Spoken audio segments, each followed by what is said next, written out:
Hello, everybody. Welcome back to episode 68 of Murph's Boston Sports Talk. Today is Friday. Happy Friday, everybody. It was supposed to rain today and be miserable. The rain has been light and or off and on, so today has not been all too bad. Hopefully between Wednesday's episode and today, you were able to enjoy the great outdoors with beautiful weather that wasn't too hot, wasn't too cold. It was just all around great weather. So hopefully you were able to enjoy that before today's gloomy-ish day that's starting to turn out to be a relatively decent day here in the Rhode Island area. However, thank you so much for joining me again for another episode. It is great to have you. Thank you so much for downloading, listening, and enjoying on any platform that is your preferred platform, whether it is Spotify, Amazon, Google, Apple, or even on YouTube. Whichever platform is your favorite, whichever one you use to listen to Murph's Boston Sports Talk, I appreciate it so much for every download, listen, and enjoyment that is received. Folks, hopefully you have a great weekend coming up, which I will talk more at about the end of the episode, as I like to wrap things up, especially on Fridays, with a weekend of great weather coming up. Yeah, relatively great weather, but that's not why you're here. You're not here for me to talk to you about the forecast and be a weatherman, because we're here to talk about Boston sports. And today being Friday, June 25th, today is Dustin Pedroia's retirement ceremony. And before I go into anything Red Sox that happened over the past couple days or looking ahead to their weekend series against the Yankees, let's just sit down, take a moment, and talk about Dustin Pedroia. Now, I may get a little emotional, a little teary, and, Dustin Pedroia was the heart and soul of the Red Sox for like a decade. I mean, obviously his career was a little bit longer than that. It was 13 seasons or whatever it was. But, I mean, the epitome of grind it out, get dirty, play to your last out, hit to your last strike was Dustin Pedroia. Now, say what you want about Dustin Pedroia towards the end of his career, whether you think he should have retired, whether you think he should have kept rehabbing. Put that aside.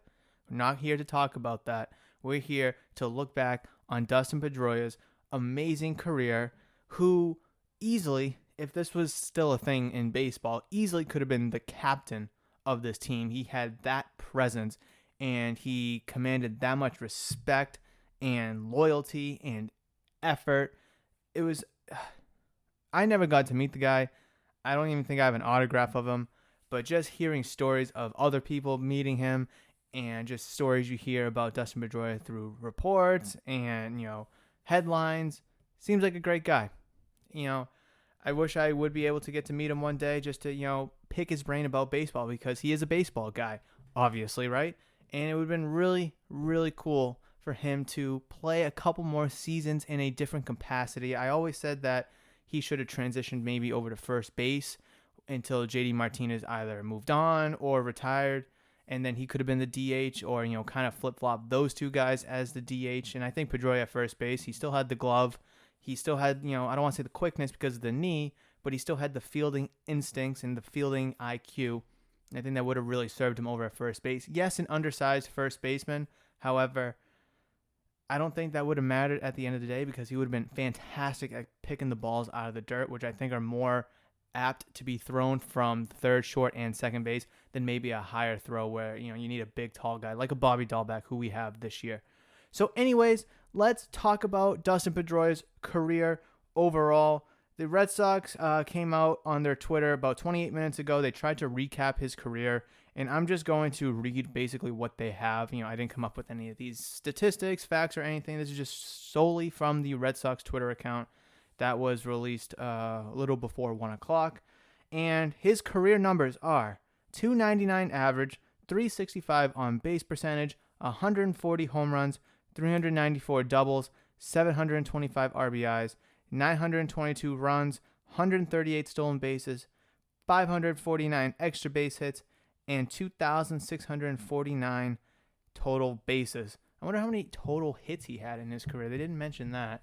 Let's go look that up real quick. But one thing about the average, though, is during the years that he did try to come back and rehab and play a couple games, and he just was abysmal, just dipped his batting average below 300. Oh, it would have been so nice, and it would have felt amazing to actually finish your career with a 300 or higher average. Obviously, because I mentioned this before, you just don't see it anymore. 280 is like the new 300, and 300 was always the mark for hitters to hit.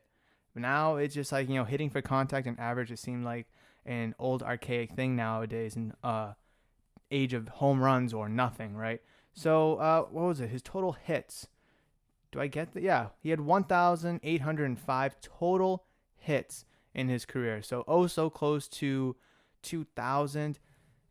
But listen, 1,800 hits, 805, excuse me. Good number, right? 13 years, say he plays another 5 years, you may be looking at 2,500. That's really good. Obviously, that's a projection and you're fantasizing, but those career numbers that I just read to you, really solid for 13 years. Being a second baseman, smaller kind of guy. A lot of people doubted you. Turned a hell of a career out of it.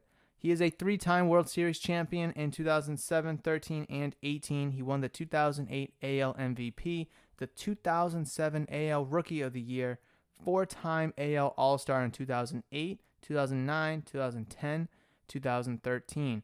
He's a 4-time Rawlings Gold Glove Award winner in 2008, 11, 13, and 14. Obviously, him and Robinson Cano kind of went back and forth a little bit during that time because Cano was the other great defensive second baseman at that time before Jose Altuve really started to come into the game and start making a name for himself. Then once Cano kind of went over to Seattle, his defense kind of went down a little bit because he started to get older too. And then Jose Altuve, a nice young guy, small like Pedroia, started to win some Gold Gloves as well. His 4 Gold Glove awards are the most ever by a Red Sox infielder. Fun fact, I did not know that. 2008 Louisville Silver Slugger Award for second baseman, and 2013 MLBPAA Overall Heart and Hustle Award. So that just kind of goes off of what I was mentioning earlier about how he puts his heart and soul into the game, and it was recognized in 2013. Some facts about Dustin Pedroia. His 5 RBIs in Game 7 of the 2007 ALCS, which was against the Cleveland Indians, is still the rookie record for most RBIs in an ALCS game. Fantastic fact. Never knew that. He is the only rookie ever to hit a leadoff home run in the World Series, which was in Game 1 of the 2007 World Series at Fenway Park. All right. The only second baseman in Red Sox history with at least 100 runs and 200 hits in a season, which he accomplished it twice in 2008 and in 2016. Wow. I didn't really read this beforehand, but he was really good in the late 2000s, early 2010s, and then obviously he gets older, but he had a resurgence in 2016, and it was duly noted. He is one of 3 Red Sox ever with at least 100 home runs and 100 stolen bases as a Red Sox. So obviously Dustin Pedroia was not known for his home run prowess. He only had 145 home runs, 140 home runs, and he wasn't really a base stealer either. Every now and then you would see him go. I don't think he eclipsed more than 20 or so in a given year, maybe like 25, but he wasn't like a Jacoby Ellsbury was at that time, being a quick, nifty, shifty base stealer.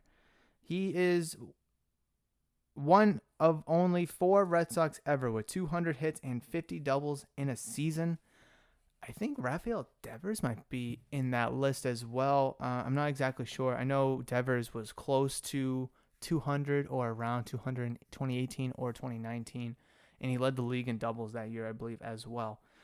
Anyways, in 2008, Pedroia became one of 2 Major League Baseball second basemen ever to earn MVP, Gold Glove, and Silver Slugger Award in the same season.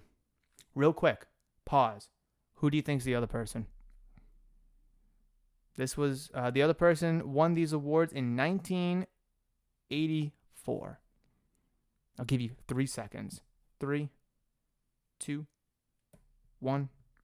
It is Ryan Sandberg of the Chicago Cubs, as him and Pedroia are the only 2 second basemen ever in Major League history to win the MVP, Gold Glove, and the Silver Slugger Award in the same season. Pedroia holds the longest career errorless games and chances streak at second base in Red Sox history, without errors in 114 games and no errors in 439 chances. Pedroia holds the single-season franchise record by a second baseman in the following categories: average at 326, runs 118, hits 213, doubles 54, total bases 322, and extra base hits 73. And Pedroia accomplished all of those feats and records during his 2008 MVP campaign. So leading the league, not leading the league, but holding the franchise record for average runs, hits, doubles, total bases, and extra base hits, all during his 2008 MVP season. That just shows you how fantastic of a season he had. Obviously, MVP awards nowadays, you kind of look for hitters with the big home run numbers or the big RBI numbers, and average is kind of an afterthought these days. However, Pedroia was able to win the award through hitting the ball, through his defense, and obviously being a player who can get extra base hits through doubles, some home runs as well. Dustin Pedroia is the only second baseman in Red Sox history with at least 100 runs and 200 hits in a single season, which he accomplished those feats in 2008 and in 2016. So that is a good little career recap of Dustin Pedroia, who is getting a retirement ceremony tonight at Fenway Park as the Red Sox host the Yankees for Game 1 of a 3-game series. Now, what I wish tonight was a jersey number retirement ceremony. I just don't see anybody else wearing number 15. Let's see. In recent memory, you retired David Ortiz, Pedro Martinez, Wade Boggs, Jim Rice. No one's going to wear those numbers again. And when they weren't retired, you knew no one was going to wear those numbers again, except for Wade Boggs' 26, where Brock Holt was wearing it. And then the Red Sox eventually retired it due to what Wade Boggs was able to do in Boston for 11, 12 seasons, however long he was here, winning 5, 6 batting titles or whatever it was, playing good defense. No one's going to wear 15 again. It's just plain and simple.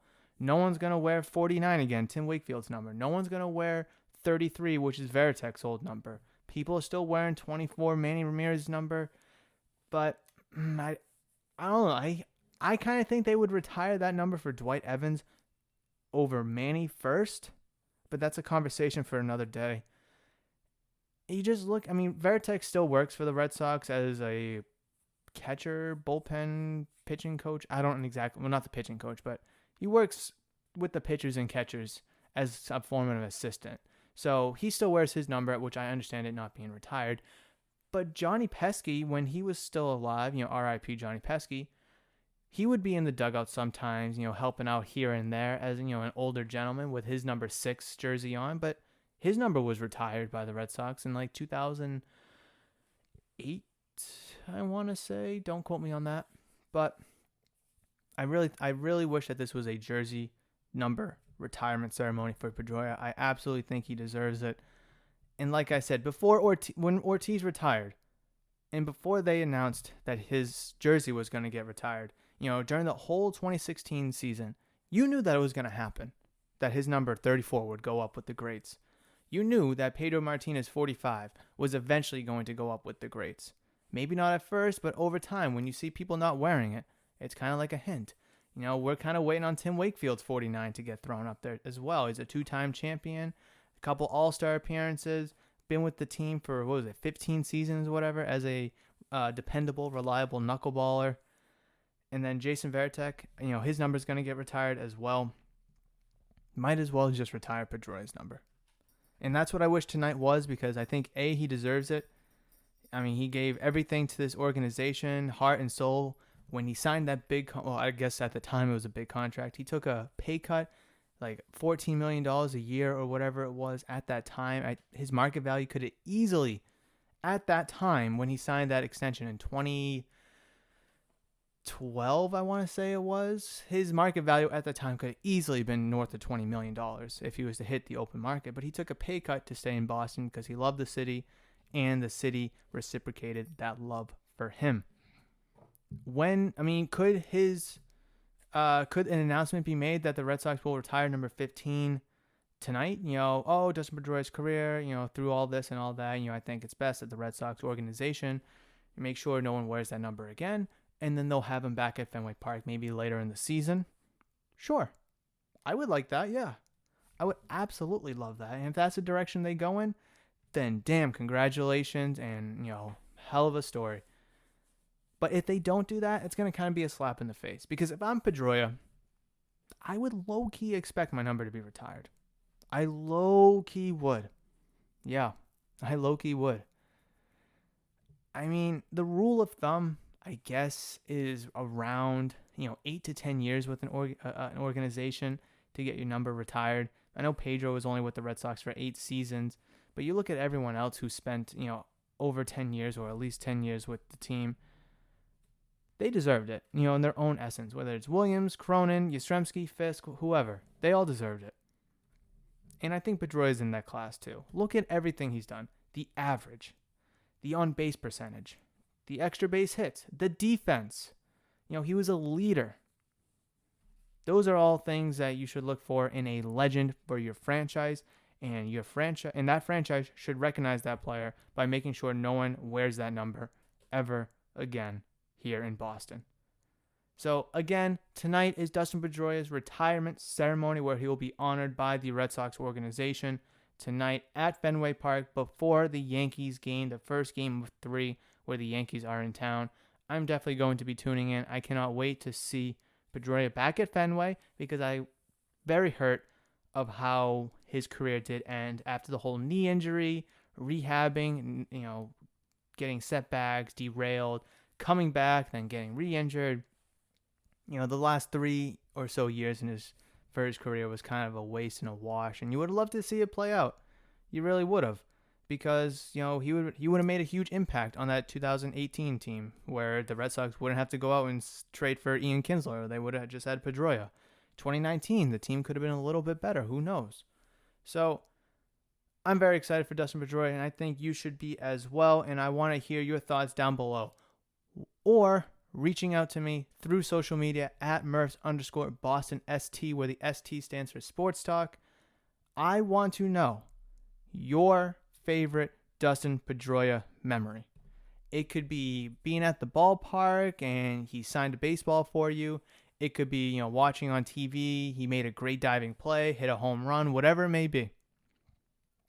I want to hear your favorite Dustin Pedroia memory, moment, whatever it may be. So reach out to me on social media, or if you're watching this on YouTube, comment down below. I want to hear your favorite memory of the Laser Show. I just startled Bogey. All right. So with that out of the way, let's move on to the Boston Red Sox, who I said this on Wednesday, have consistency issues hitting the baseball. They do. Yeah, it's cool to score 9, 10, 11 runs, whatever. It's cool to score 8 runs. It's awesome to score 15. It does you no good if you can't score runs on a consistent basis, because one day your pitching is going to fail or it's going to suck. Look at Garrett Richards, not last night, but the night before in Game 2. He sucked. It's going to happen. But if you can consistently score 3, 4 runs a game, roughly, maybe 5, tick up to 8 every now and then, or, if you're unfortunate enough, you go down to 2 runs, but you're still able to win a, good pitching game, that makes sense.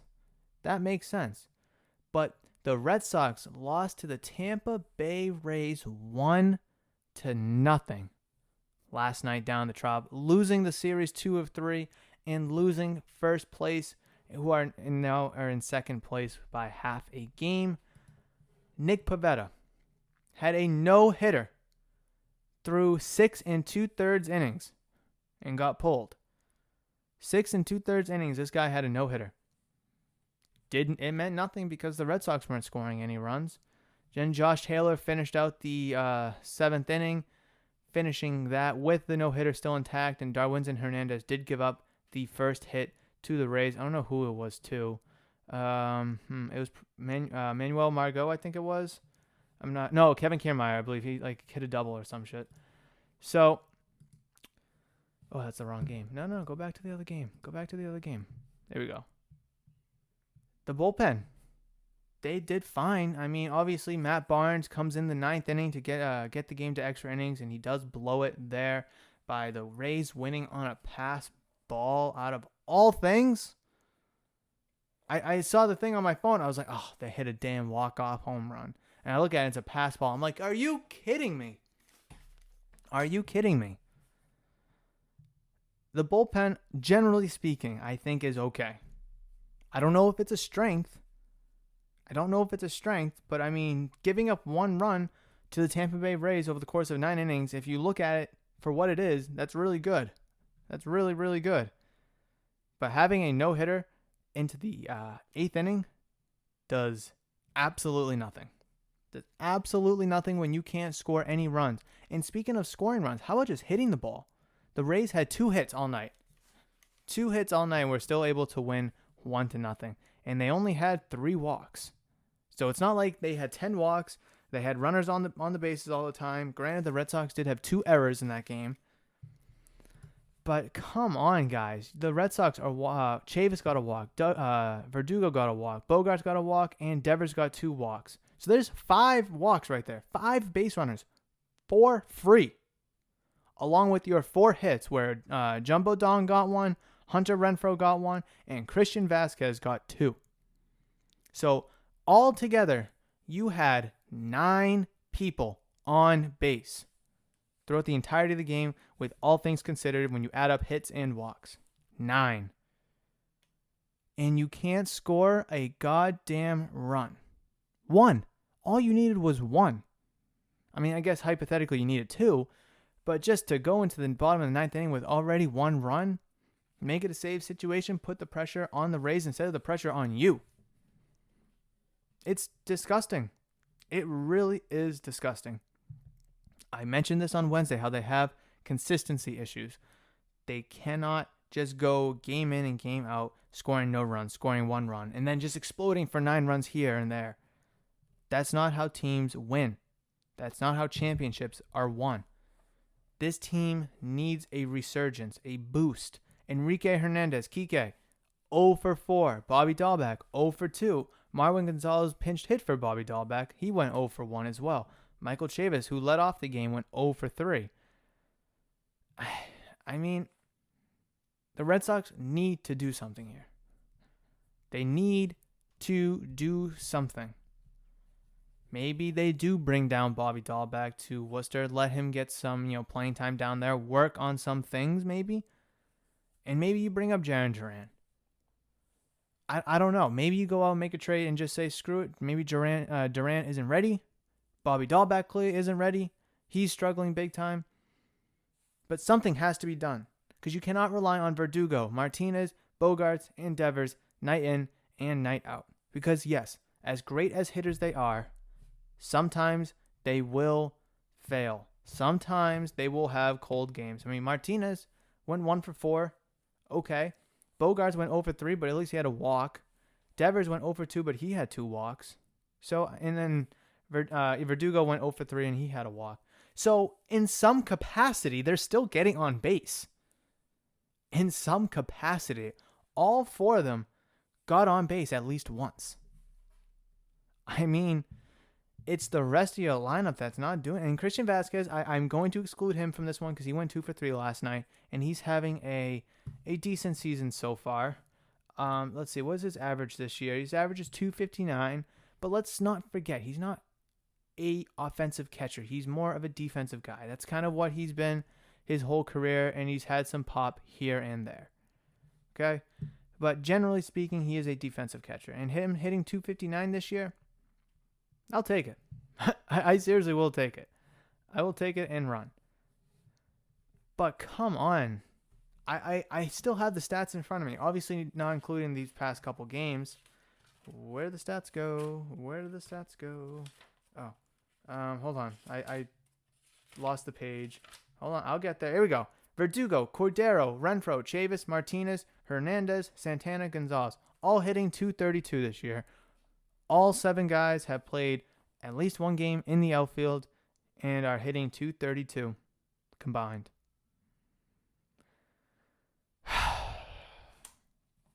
I mean, something needs to be done with this outfield.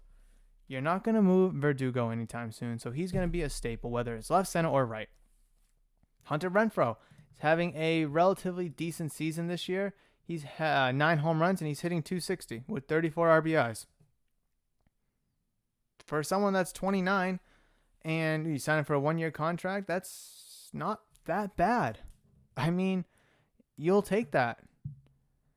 You will take that for sure.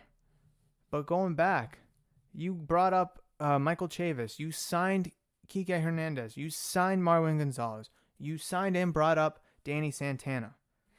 These guys aren't performing. They're not performing. You need someone who can consistently hit the ball. And right now in your lineup, you do not have a batting average go-getter kind of guy. JD Martinez is kind of that guy, and he has been in years past, but he has a lot of power as well. Alexander Bogaerts, high contact kind of guy, also carries some power, but you're not going to have him hitting leadoff for second. I think right now fourth is a really good spot for him. Rafael Devers has a lot of power as well to go along with that good average of his. But you don't have anybody in your lineup that is just an average guy. I mentioned on Wednesday, like a Michael Brantley. Obviously, the Astros ain't going to trade Michael Brantley, but that kind of guy, a older veteran, a lefty, high contact kind of guy. Dustin Pedroia, high contact kind of guy to go back to Petey. It's just almost everybody in your lineup swings for the fences, except maybe Kike Hernandez. But he's struggling this year. The Red Sox need to find something that will help deliver some consistency. And right now, the Red Sox do not have that. And they will continue to lose games like this, 1-0, 2-1, in big games that they need to win. On Wednesday, they only scored 2 runs against the Rays while giving up 8 runs. Against the Royals, they lost the 2 games that they lost to the Royals. They only they only scored 3 runs, but gave up 5 and 7 runs in those games. It's just, I'm just looking at recency. If you really want to look at it the whole season, you're hitting as a team 256, 0.256 in 2021, and believe it or not, that ranks you 3rd. In all of baseball. That ranks you freaking 3rd in all of baseball. And the Tampa Bay Rays, who you just lost to and who are currently in first place and who you will be battling for first place with probably all year, are hitting 227, which is good for 26th. The Yankees are 235, which is good for 16th. Freaking Toronto, who's in 4th place and who's probably out of it, is hitting 261, and they're in 2nd place in all of baseball for batting average. Guess who's in 1st place? Put all the memes aside, the Houston Astros, 281. Granted, in their last 3 games, they're hitting 355. So, let's keep it, let's try to keep things realistically. But the Astros, they're home 270, away they're 292 team. That's a team that can hit the ball with consistency. And they're clearly doing it. All trash barrels aside, they're doing it with consistency. And like they're the hottest team in baseball. They're like, 10 and... I got the update last night or whatever it was. When was it? When was it? Oh, did I delete it? Oh, I might have deleted it. I don't know. They're like, since like May 30th, whatever. There's like 16 and something. I don't even know. Let's just check go back to the standings. The Astros, and at least their last 10. I have their last 10 at least. They're 10-0. Go figure, right? They're the hottest team in baseball by far, and they're 47-28, which is good for not best record in baseball. The Giants still hold that claim. However, Astros in all the month of June, the best team. Giants probably number 2. And Red Sox, they're 5-5 in their last 10 and struggle with consistency issues. Something needs to be done. Something needs to change. I'm not going to sit here and tell you that Jarren Duran's the answer. As I'd like to believe that, I'm not going to, drown you with that, because if, he's not right now, then y'all going to be like, oh, you said Jarren Duran would be the savior of this team, and he sucks. He's back down in Worcester. We want Franchi. That's exactly what would be said. But seriously, in all seriousness, this team, offensively, has a consistency issue. At least with the pitching, you have something to look forward to in Chris Sale's return. Whatever your opinion is about that, bring him back as soon as you can, put him in the bullpen, it doesn't matter. Wait the extra month, let him come back as a starter. Maybe you can finish, August and September as a really good starter for maybe 8 to 10 starts. Or just, hold off on him until, September and just whatever. Whatever your opinion is about Chris Sale. At least for the pitching side of things, you have Chris Sale to look forward to. Right now, the Red Sox don't have nothing to look forward to, because their bench blows.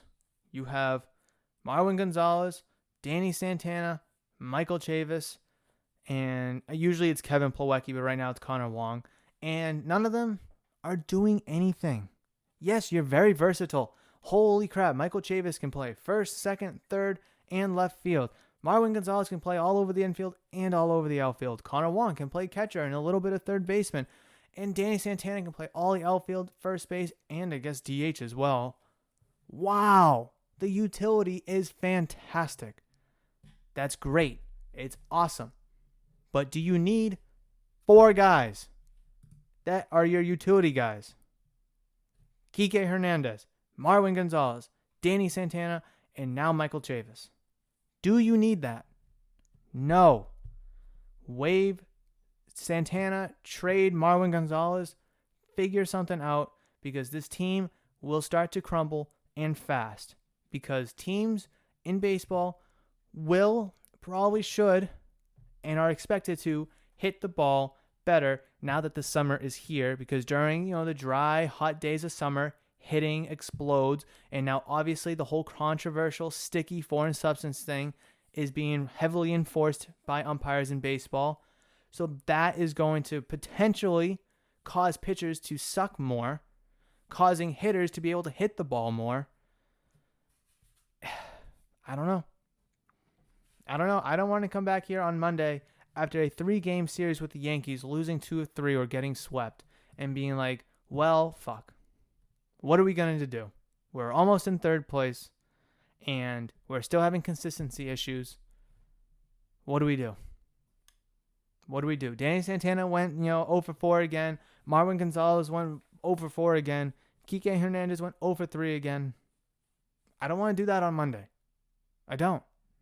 I want to have something good to talk about. And I started the episode off great, talking about Dustin Pedroia and his retirement ceremony and, his career accomplishments. I felt really good. I did not expect to go on this rant.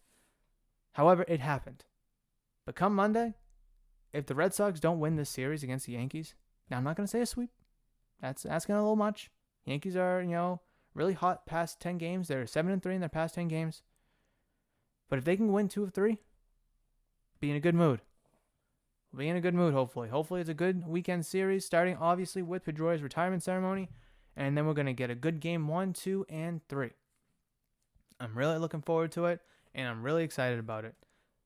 Obviously, all we have to really talk about is baseball right now, because baseball is the only sport that's going on. Hockey news will trickle in. Basketball news will trickle in. Football news will trickle in accordance to the Bruins, the Patriots, and the Celtics. That will come as it comes up. And speaking of the Celtics, they did hire a new coach officially. Actually, it was on Wednesday. They made this announcement like an hour or 2 after I finished recording. So go figure, right? But the Celtics have officially hired former Brooklyn Nets assistant Ime Udoka, who has been, I don't want to say around the league, but he was under Popovich for a little bit, and then he's with the 76ers and then with the Nets last year. So he does have a good track record. He has some good experience as an assistant coach, and I really think he's going to perform well as the Celtics head coach. And here's a snippet. I'm going to play a snippet from Felger and Maz on 98.5, where Maz goes into some good depth about what Udoka brings and what the Celtics are trying to do for the 21-22 season. And I really want to pick it apart because he makes some good points that are extremely valid. His new head coach. I like the fact that apparently, based on what Jeff Goodman has reported, that there's an edge, quote unquote, to his personality. He's a defensive guy, which I think they could use. But I would also, the thing that is also valuable to me, they played for this guy, right? Brown, Tatum, and Smart played for this guy in Team USA at the World Championships. And so, look, I'm just reading from Adrian Wojnarowski. Was he the head coach or was he an assistant for Popovich? He was an assistant. And so, Adrian Wojnarowski's Twitter says, Udoka separated himself quickly in Brad Stevens' search process, including significant support from Celtics players who were impressed with Udoka after working under him with Team USA in the World Championships. Then, when he was done playing, finally played 1 year in Europe in 2012. He came back and was an assistant for Popovich from 2012 to 2019. So that's sort of where he got his formative coaching chops, which is, I think, a great spot. You know, that's good. Then he went to the Sixers for a year, and this last year in Brooklyn, and there you go. Here's what I do feel, that they're trying to change sort of the whole culture and chemistry in their locker room. So you're bringing Horford back, you're bringing Udoka in. Like, when I say bringing Horford back, I think Horford is serious. I think he's a serious player. He's a pro. And so clearly they said we're going to bring in a new leader and we're going to bring another guy who's going to bring some credibility in the room. So like I said, that is a snippet from Felger and Maz, where I guess both Felger and Maz kind of go into briefly about Ime Udoka and what he brings to the table and just a little bit about his career. And I really find that snippet interesting because of four different things. And I'm sure you were able to pick up on the four major points that were made. Udoka has a strong philosophy on defense and having a defensive edge on the court during the game. That philosophy is really something that has kind of eluded the Celtics in previous seasons, kind of really focusing on the defensive aspect of the game instead of just chucking up shots and scoring the bucket. However, that's only 50% of the game. The other 50% is defense, being competitive, having that edge to you. And I really feel like that, edge, I'm emphasizing edge because when you watch the Celtics games the past couple seasons, they just seem like another team. There's nothing that really makes them stand out from any other team that you could be watching over, across the NBA, right? He coached under Popovich over in San Antonio, Greg Popovich. Ime Udoka was an assistant coach from 2012 to 2019, I believe Felger was saying. So was that 12, 13, 14, 15, 16, 17, 18, 19, 8 years. 8 years coaching or assistant coaching under Greg Popovich over in San Antonio. The great coach that Popovich is. It is fantastic and an experience to learn from under Greg Popovich. I really feel like that a lot of assistant coaches, or I guess coaches in general, will kind of stem from Popovich, not just now, moving forward, and in years past as well. So having the tutelage from Greg Popovich to kind of help influence your own philosophy, your own schematics, your own strategy, and your own culture is a great place to start from, especially being a rookie head coach here in the NBA. Third is the support from the Celtics players. Tatum, Brown, Smart, all support the the hiring of Udoka. They played under him during Team USA. They have a connection, they have a bond, they have some chemistry with him from the time that they spent for Team USA. So Stevens made this hiring because they got the okay from Tatum, Brown, and Smart, which I think is kind of, generally speaking, it shouldn't be necessary. But in an age where the players have so much control in the NBA, having that support from your three stars at this point, which is Tatum, Brown, and Smart, you kind of need them to give the okay, because in the NBA, if a general manager or the owner has to choose between the coach and a superstar, they're picking the superstar 10 times out of 10 because you can easily find someone to go coach. You cannot easily find a superstar. So when you hear that, oh, they're having some coaching issues here and some coaching issues there, that conversation should not be had here anymore in Boston. Now, there were some rumors and some spoils that there was some coaching discrepancies between Stevens and the players, or I guess a mindset discrepancy between Stevens and the players over the past couple seasons. But now, with Stevens being the president of basketball operations and Ime Udoka being the new head coach, with the support of Jason Tatum, Jaylen Brown, and Marcus Smart, the chemistry and the culture should all really start to boil up into something that we love to know as Celtics Nation. Obviously, I kind of alluded to culture change. You bring in Udoka, you bring back Al Horford. Al Horford is a savvy veteran at this point who was a great leader and a mentor when he was here with the Celtics previously, 3 years ago. Obviously, he still kind of has that presence. He's a great locker room guy, great personality. He's not going to go, stir the pot in a negative manner. So bringing back Al Horford, bringing in Udoka, you're really starting to formulate a good culture in the Celtics locker room, which you thought you were going to be getting when you brought in Kemba Walker after Kyrie Irving walked out the door, hoping that Kemba Walker would be that culture change. However, that clearly didn't work after two seasons. So bringing in Horford, bringing in Udoka, you're really starting to see that culture change in the Celtics organization, locker room, on the court, wherever it may be. And hopefully we can see a fantastic Celtics organization, team, culture, roster, whatever it may be for the 21-22 season. But in terms of culture, we really haven't seen a good Celtics culture since the 2016-17 season, which was Isaiah Thomas's last year with the Celtics. I'm not gonna say bring back Isaiah Thomas. I've already beaten that horse. I've already said that a million times, although I think they should. But I'm not saying that. But just look back at that 2016-17 season before they traded Isaiah Thomas, before they traded Jay Crowder to Cleveland Cavaliers for Kyrie Irving, before they brought in Gordon Hayward. It was Isaiah, it was Jaylen Brown, it was Jay Crowder, it was Al Horford, it was Tatum wasn't there at the time. That culture that we had in Boston when you made it to the Eastern Conference Finals against the Cavaliers and lost 4-1. Besides the point, that's besides the point. That's just a fact. That's when the Celtics culture was thriving. When you had a bunch of underdog players that no one expected you to, go to Game 5 against the Cavaliers, who at the time were at the top of their game. No one expected it.